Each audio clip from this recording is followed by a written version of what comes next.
Hey, how's it going, everybody? So in this video, we're going to look at the... Wait, what? There's a new challenge event in a whole new crop of heroes right after we just talked about Season 4 heroes that are being added before Season 3 is even done? Wow. Okay, so before we get into those heroes themselves, let's look at the summoning odds, and this is finally a change for the better.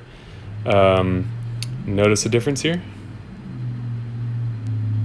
They've added trainer heroes, and they've added trainer heroes at the expense of rare and epic classic heroes. So the 5-star percentages have not changed. Those annoying rare and classic heroes that we're tired of getting have dropped down 10% collectively to give a 10% chance at getting rare and epic trainer heroes. Finally, it's not much, but it's something, and it's a good change. I wish it was no rare or classic heroes. I guess some people still get value from those, but that's where we don't know, like, how much of the decisions that are made on behalf of the company are based on data they're seeing of, like, new players collectively make the most amount of money, even over the, long-term whale type players. So we don't really know what informs these decisions because we don't have that data. So let's look at the heroes next. The challenge coins are going to stay the same. This is more event-specific stuff, but let's look at the heroes themselves. Okay, so the League of Villain Heroes, they have a family bonus, 2 and 3 heroes, 5% or 15% chance to heal for 10% or 30% of the damage dealt when attacking an enemy. That's pretty awesome. I like that. Like all the... I don't know if it's true for all... Do all the events cap out at 3 heroes? Or is that just the seasonal events? For some reason I thought some of them went up to 5. If you know that, put that in the comments below. I can't think of it off the top of my head. Also, we're finally seeing the Dark Lord. The Season 1 boss is now going to be a hero in the game. So... we have 6 new 5 stars, 2 new 4 stars for this event, and 2 new 3 stars. Let's start here at the bottom for the 3 stars. This was one that I had seen mentioned in the changes to this event itself. If you haven't seen that video, there will be a link in the description of this video. There are some big changes to how this challenge event is going to work, and those changes may apply to all challenge events and therefore will affect who is able to do well on those based on what they have. So if you haven't seen that, make sure to check that out. But I would stick around and finish this video first. So link in the description. First 3-star, we have Skrekok. That's an interesting name. 497 attack, 476 defense, 771 HP, average speed, deals 165 damage to the target and nearby enemies. Target and nearby allies get plus 45% attack and a further 20% increase every time they're hit during 3 turns. Wow. So we have a hit 3 Namahaj at average speed instead of fast. I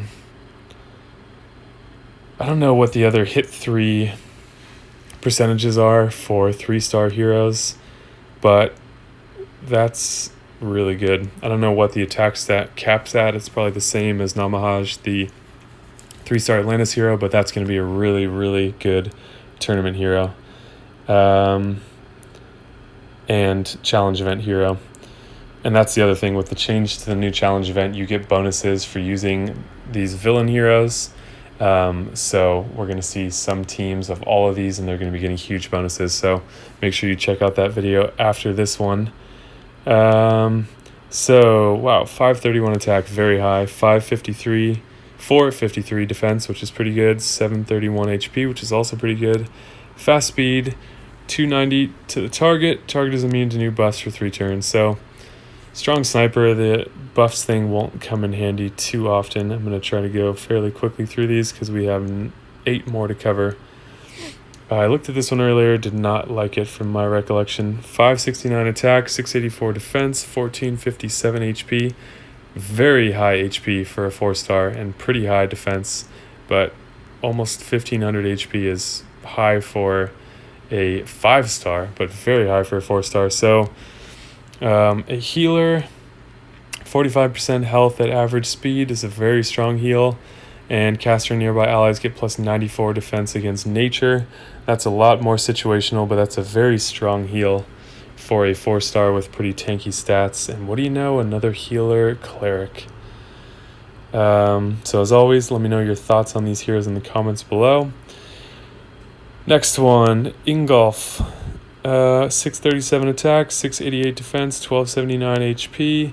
A slow fighter, deals 215% damage to the target and nearby enemies. Not that great.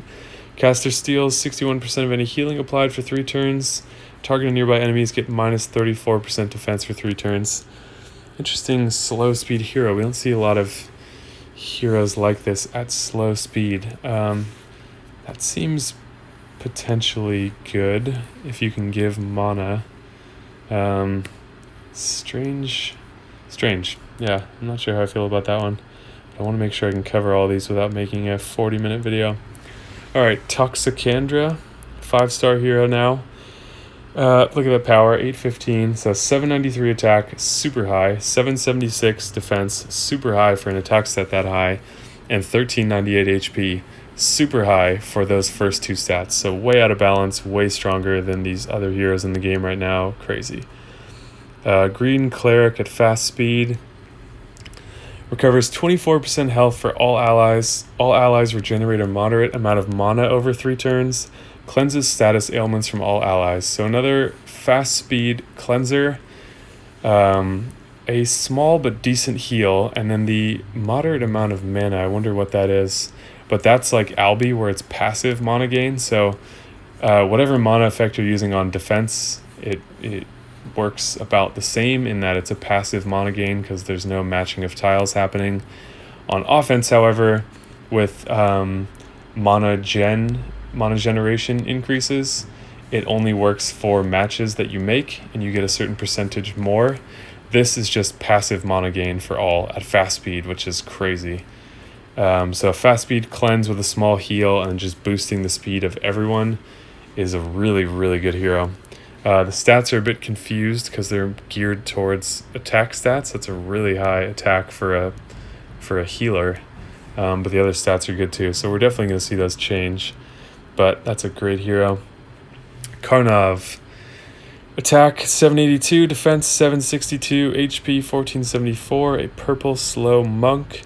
Deals 260% damage to all enemies. Alters the power of all dark shields on the board. When an attacking hero casts a special, the shields become enhanced with plus 64% attack and minus 57% for defense. Those are the numbers that we see for these shield changes. I'm pretty sure they are all the same. There's a Season 4 hero that has a similar ability, kind of like Jabberwock, with this shield change. So slow speed, changing the power of the shields on the board with 260% damage. I guess this is kind of like Yacht, the 4-star blue from Valhalla.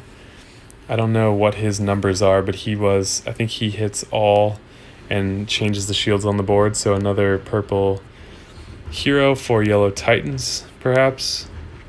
I'm not that into this hero in general, but this is where using, for example, Toxicandra, I think this ability is different than regular mana generation. It's a different symbol, which means they can coexist. So if you're using Micah or Ariel or Odin or something like that, this moderate amount of mana is increased by the mana gen percentage buff that you have. So heroes like that can be used in tandem to make slow heroes even faster. So we're seeing a slight change in the meta there of team synergy strategies changing based on mana buffing and how that can be used to speed up slow heroes that normally wouldn't get as much attention, like Alfreich. Okay, so I'm not that into that one. I'm sure I'm saying that wrong. Izrod? Don't know. It's one of those non-American pronunciations where the letter combinations just make different sounds. Okay, so 774 attack, 778 defense, 1450 HP, a red average speed paladin. Vengeful Strike deals 260% damage to the target and nearby enemies, so pretty strong, but not groundbreaking for an average speed hero. Caster and nearby allies counterattack with 100% of received damage for 3 turns. Caster and nearby allies regenerate a moderate amount of mana for each counterattack. This effect gets diminished for consecutive counterattacks during the same turn. Awesome. I'm going to call it right now, really good hero. Counterattack is becoming more and more important with these fast, strong AoE hitters. So being able to send that back and gain mana because of it is quite good. So obviously you need a healer to survive because this is not a damage reduction, it's just a counterattack. But I mean, the thing that makes the most difference is how much is a moderate amount of mana. You know, they should really tell you numbers because they're not consistent with their language from hero to hero. So there's really no way to know how much a moderate amount of mana is. But it's a very strong hero, especially Paladin class. That will, if that is procced, if that effect is active, in other words, that will reduce the amount of the counterattack because the defense will be increased. So the higher your defense, the less damage you take, therefore the less damage you send back. But survivability is important there, and any counterattack can be helpful. So pretty good hero there. The Dark Lord. People have been waiting for this one for a while. Attack 819, holy shit. Defense 768 and HP 1384. Ridiculously strong stats. A purple fast wizard deals 390% damage to the target. The target and nearby enemies receive corrosive poison. The corrosive poison deals 65 damage. Let's see. So that's just happened once, or is that per turn? Interesting. Deals 65 damage and lowers the target's mana generation by 14% each turn for 3 turns. So that increases. Unfortunately, it is dispellable, but wow, that's pretty crazy. Yeah, so if it is 65 per turn, keep in mind that will increase with troops and emblems. It will not increase from the Jinx Wizard talent, but that initial damage can. So they're adding this corrosive element. You'll see the next 2 heroes we talk about, I think both have it also. So having dot damage at the same time as mana generation or some of these other effects, which you'll see, defense down and attack down, seems really strong. Not that strong of a hit, but the fact that targeting nearby enemies, decreased mana generation is huge, and that's going to cap out at 42%, which is massive. So I'm worried about heroes like this entering the game because I think too many new heroes, too many new kinds of specials, it just makes balance all but impossible. So we have Crystallis, attack 797, holy shit, defense 772, holy shit, HP 1400, a blue fast wizard, Freezing Crystal, deals 230% damage to the target and nearby enemies. Target and nearby enemies receive Corrosive Frost. Corrosive Frost deals 63 frost damage and lowers the target's attack by 18% each turn for 3 turns. So I am getting the impression that these are not all typos and that it only deals damage in the first turn, but I'm not really sure. That would make it a lot less insane, but still quite strong. The stats are ridiculous. These are going to have to come down. The stats are just stupid high. So same thing as the last one, but we're hitting 3 and we are dealing frost damage. So different dot type, which means it will stack with other types. And in this case, we have decreased attack by 18% for 3 turns. So imagine using the Dark Lord with this hero, with the last one that we're going to look at, to have all those different types of dot damage stacked with all these different ailments stacked and good damage all at fast speed is crazy. Asterius, 803 attack, wow. 778 defense, wow. HP 1380. We have an average speed fire druid. Deals 265 damage, 265% damage to the target and nearby enemies. The target and nearby enemies receive corrosive burn. The corrosive burn deals 88 burn damage. I don't know why it's so much higher than the other ones, maybe because it's average speed. And lowers the target's defense by 18% each turn for 3 turns.